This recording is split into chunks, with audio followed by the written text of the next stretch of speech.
Hello everyone and welcome to my April TBR video. So I know that it is the middle of April and I'm just doing this now. I got a lot of books that I need to read that I want to actually get rid of because I've had them for so long. I'm going to start off with a book I've already finished, which is How to Survive in the Woods by Kat Rosenfield, and this came out in March. But this is a thriller, and the main character's name is Emma, and she's in a domestic violence situation with her husband, Logan.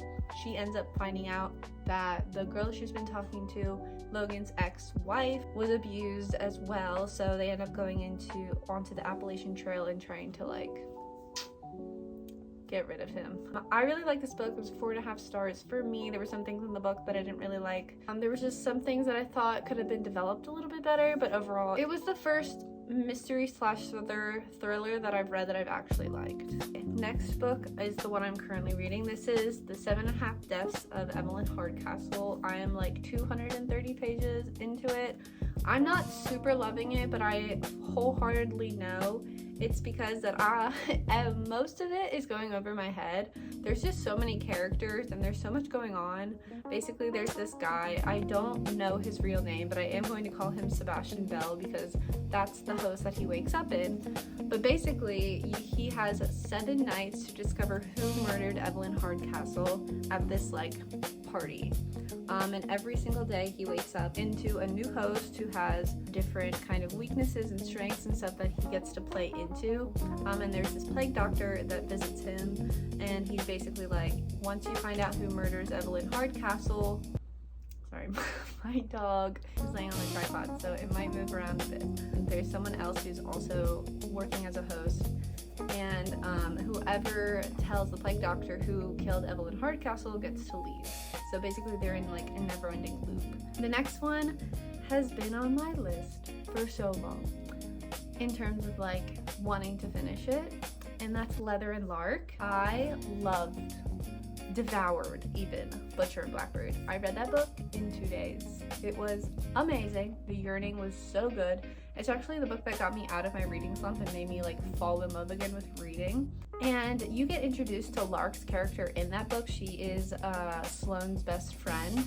At first I was really enjoying the book. The first couple chapters of this were really good.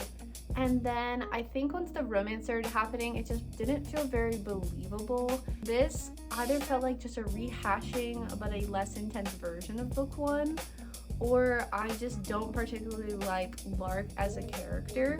I thought Lachlan, who is Lark's love interest, could have been developed a bit better. And I am on page 160. I haven't read this book in, I swear, probably 6-ish months. I might DNF this, I don't know yet. But speaking of the Ruinous trilogy, is Scythe and Sparrow. I think the main character, he is a motorcycle performer for the circus, and honestly it felt like such a different concept to book 1 and book 2, even though they're both serial killers. And I'm hoping, praying even, that I love this book as much as I love the first one. And then my final book on my TBR is actually a book that I'm reading for my book club, and that is Flowers for Algernon. Charlie Gordon is about to embark upon an unprecedented journey. Born with an unusually low IQ, he has been chosen as the perfect subject for an experimental surgery that researchers hope will increase his intelligence, as a procedure that has already been highly successful when tested on a lab mouse named Algernon. So that is my April TBR. I am currently reading Fourth Wing and Throne of Glass. I am at 200 pages into Throne of Glass and 150 pages into Fourth Wing. Love both of them. They're not on my TBR. They were both kind of last minute reads because I wanted to see what all the hype was about for both of them. I don't know what this channel is going to be, but I've been inspired by Haley Pham and Destiny Sidwell to make a reading channel, because why not? I need to read more. The world needs to read more. I forgot how much I loved it prior to literally working at a bookstore.